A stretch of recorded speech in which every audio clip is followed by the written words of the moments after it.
So after 25 years as a national speaker, author, and writing instructor, Deb DiSandro coaches business speakers on how to use their speaking to grow. I should take some classes from her. Combining her award-winning storytelling skills, trademark humor, and her TEDx experience. And Deb's mission is to unborify business meetings so potential clients listen, learn, laugh, and leave wanting to know more about you. You should join me. Her speaking and coaching have earned her accolades. I should join you. We'll do it together. Referrals and gratitude, success stories from clients and audiences. Welcome, Deb. Thank you. This is really cool. I feel like I'm on live TV on SNL at the news desk, you know? Sometimes it feels like it's on SNL. I agree. Yeah. So how did you get into this business of speaking? The business of speaking. Well, I started as a writer first, actually right here in this area. I had took a writing class at WCTC and then had a newspaper column that ran for 17 years. And it was a humor column. And I loved everything about it except that I couldn't see anyone laugh. So I decided to start speaking so that I could experience people laughing when I shared some of my humor. And that's how it started about way back 25 years ago. And since then, I've had the opportunity to speak to all kinds of groups from 5 to 500. One of my most favorite is when I was invited by this Illinois Department of Corrections to speak to the wardens and guards up for the state of Illinois. Wow. And they invited me back 3 years in a row. Wow. That may not be a good thing, but it's true. We really connected. That is beautiful. So can you tell us, to get started, tell us what a TEDx talk is and then what it's not. Okay. Okay. How about if I start with what it's not? Okay, what it's not. Is that okay? What Yes. it is not. Yes. A TED Talk is not a lecture. It is not a motivational speech. And it is not even a personal story about you. Now, although you might tell a personal story, please keep in mind it is not about you. Mm-hmm. Now, what is a TED Talk? What is a TED Talk? That's 7B, yeah. Okay, so that is an idea, a single idea that helps us navigate or understand our world better. It can also be an idea that changes the world for the better, or an idea that has the power to shape our lives. So it goes way beyond ourselves and our experience to get out there in the world. It is exactly what it is. It's an idea worth spreading. It's beautiful. So are there different types of TED Talks? Are there different models or designs to follow? Absolutely, Tracy, there are. And one of the best ways to get used to seeing that is to watch as many TED Talks as you can. But there are 5 types that typically any TEDx talk you do will fall into this category. Now, the first one is called Challenging the Status Quo. And that means, you know, we all believe a certain status quo, and then you're going to flip that. For instance, the positives of being negative would be flipping that status quo. That would or, be. I like that. That's yeah, pretty wouldn't that good. be kind of interesting? Yeah. And that's what you want to do. You're curious to hear more. Another one is that shocking firsthand experience. And it has to be pretty shocking.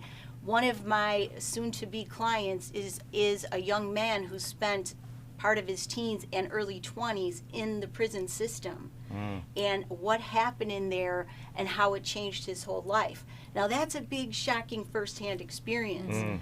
And what he has to do is take that and then make it relatable to the people in the audience. Now the next one is solution-oriented. And this is the one that we would probably all fall into typically. It's that you have an idea, you see the problem out there that most people are having, and you have come up with a solution, and you share it in that type of format. And then the last one is for our researchers, anyone with a new innovative product. And in that category, you might be familiar with Brene Brown. She's the shame researcher. She wrote Dare to Lead, and that's an awesome book too, by the way. And you show some of that information. Yes. So you have an acronym, SLAY, And can you walk Slay. us through that? Sounds kind of powerful. It does. Slay. And- Yes, Yes. I would love to walk you through that. From my experience, and one of the reasons why I really got passionate about wanting to coach business speakers is that when we get this opportunity in front of the room, we've got to respect that space. We're taking up time. And what I typically see is, yes, you're an expert in your field, so you get up there and you say it. And you just kind of, wing it and ad-lib it. And I like to say, don't do that. Don't just say it. You want to slay it. So what does that stand for? Right. First of all, the acid slay is for stop. We are in a crazy busy world, and if you want to get people off their cell phones, maybe looking at, their TikTok reels, you've got to hook them in. And imagine it just like a fish. You get that little nibble on your line, and that fish is now on there, and then you've got to make sure it doesn't let go. That's what the stop is. You've got to get your audience to stop and pay attention. And a really good hook opening is one of the ways to do that. So now you have their attention. The L is get them to listen. And how you get to them to listen is you share a problem that's related to them. So you have to make that connection right away with the audience before they really care anything about you or what you may offer. Okay, and then the A is now they can ask, how does this relate to my business? How can I apply this to my business? So the application part is really important. And all of these are similar in a TED Talk too.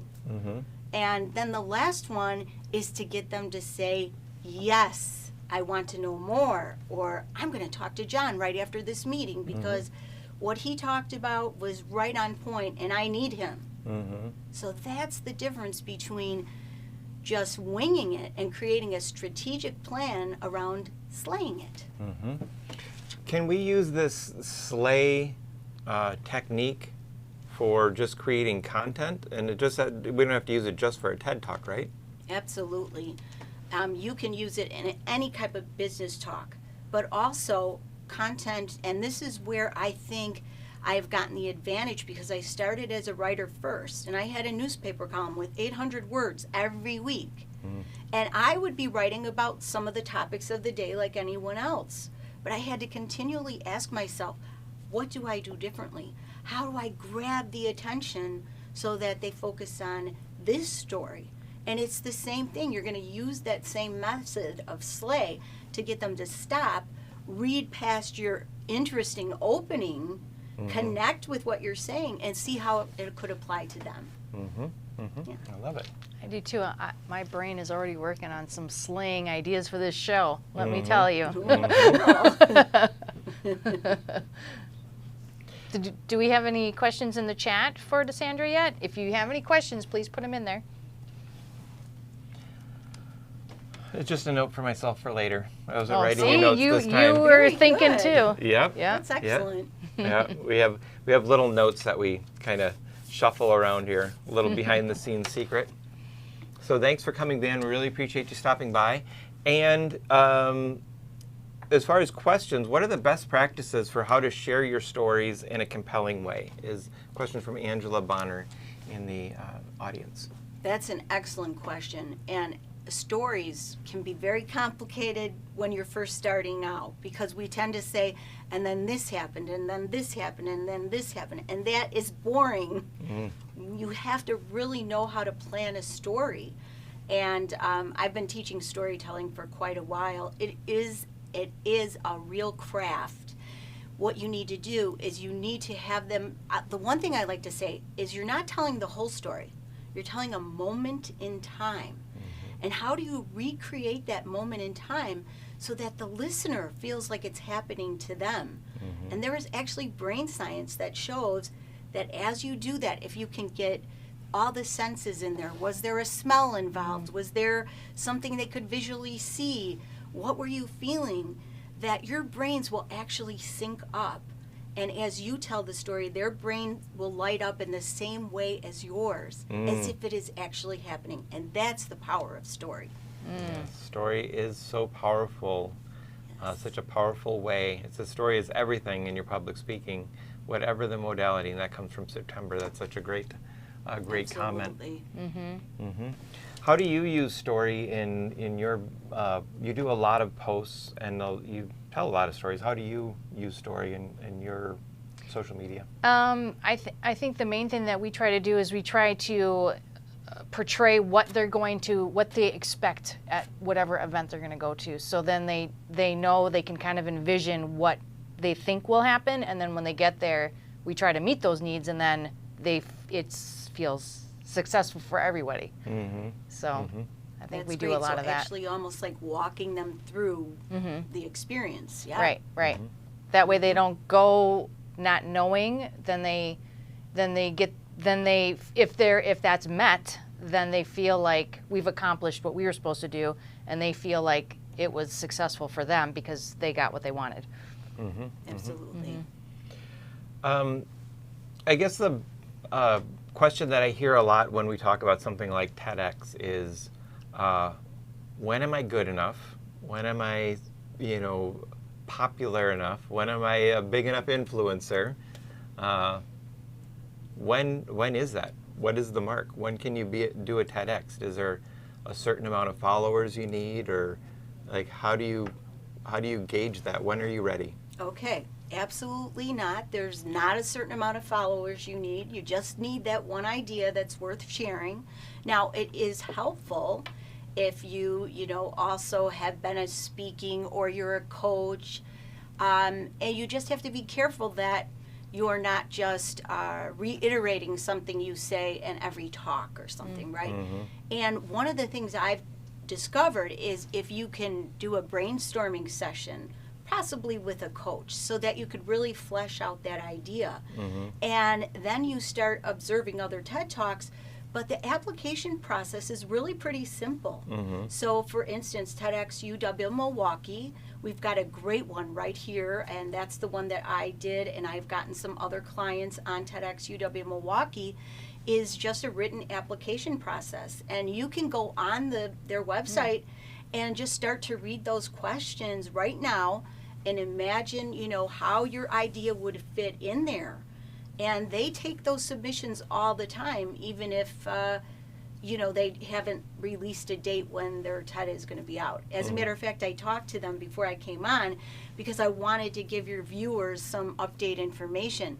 They do not know when 2022 submissions will have a deadline, but right now you can still go on there and you can either nominate a speaker or you can, nominate yourself. That's very interesting. Oh boy. I think the bigger question is, how do you know when you're ready to do a TEDx? Like, I guess you just have to jump in and see. It's like the bravery you were talking about in the book. But it's, and this is one of the things that I help people with who have a fear of public speaking. I remind them that it's not about them. The more you can realize, what's my message I have to share with you that's going to help you? And when we put ourselves in that mindset, it really starts to change. Then we realize, I know all your viewers, we love our businesses and we have a passion about it, right? And when you want to share that passion, that's when you're ready. And you say to yourself, wow, I wish people would understand this about my business. And then how could you put that into that golden nugget of an idea? So it's more than just about you. It's your purpose is all of a sudden now taking over, and now you just want to get the word out. Absolutely. Always know your purpose. Absolutely. Yeah. And Andrea has a question about how do you choose the best story or idea for a talk. And I think this is a good question because in my experience, I've talked to a lot of people who said, I should be on TEDx. And then they tell me their story, and some of them truly have a TEDx story. And some of them truly just have a normal life experience that we've all gone through, but maybe they're, I don't know, they see it in a different way. So how do you discern whether it's a good enough story or if it's just something common, that maybe... Absolutely. Okay, so in the types of talks we were sharing earlier, right? the shocking first experience has to be pretty big. So, and those are easy to identify. It's like, oh my gosh, you got to tell that on TED. Like it could be like unfortunately, like a near-death experience or something like that. That's right. Yeah, like if you broke your arm in football.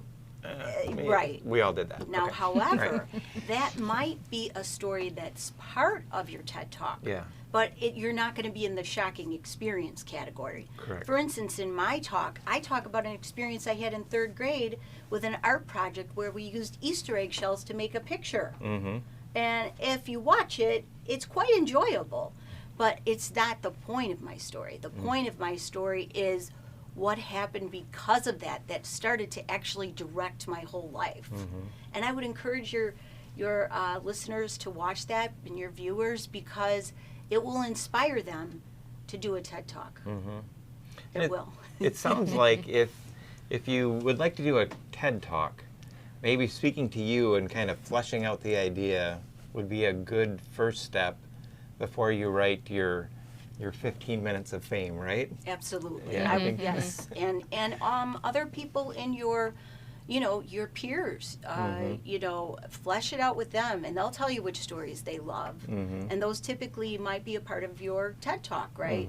But yeah, work with someone that has a little experience doing this, and you're going to save yourself a lot of time and grief. Yeah, that's for sure. Yeah, definitely. So, yeah. So do we have any other questions from the audience, or any questions for, either for Deb or for September? We can open up the floor for any questions or talk or feedback.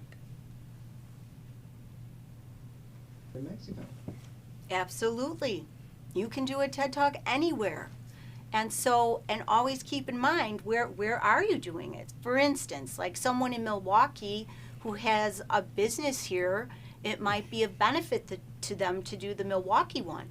But the whole idea that it's something that could help change the world or make the world a better place, right? So this make sure that it's not limiting, and then you can apply for TED anywhere. Absolutely, September. Okay. Great. Thank you so much, Deb. So let us know when you get ready to put your TEDx talk out there. Absolutely. Well, first I'll have to talk to Deb about it. I would love that. Angela, you had a question about, if you want to go ahead and unmute and ask it. Sure. I was just curious if there are different recommendations for how you might share a case study if you're a guest speaker versus how you would share a personal story, if there are different elements that we should be keeping in mind for that scenario. So are you saying in terms of a TED Talk? And not specific to a TED Talk, Okay. just general presenting and speaking in events. So I'm curious if you have any recommendations around that. So case studies are great, and one of the important parts about your TED Talk is proof of theory, right? And that's where your case studies would come in, right? Like, here's my proof of theory, and here's how we could create a broader application for this proof of theory. So it is very important, and I always say know your audience. Like, how detailed do you have to get into your case studies? It might be more general depending on what audience you were speaking to, and it could be more specific if you were speaking with researchers that really wanted to get into the details. Does that help? Yep, that's great. Thank you. Andrea, you had a question. I was just curious. It seems like all TED Talks are memorized. Is that true? Pretty much.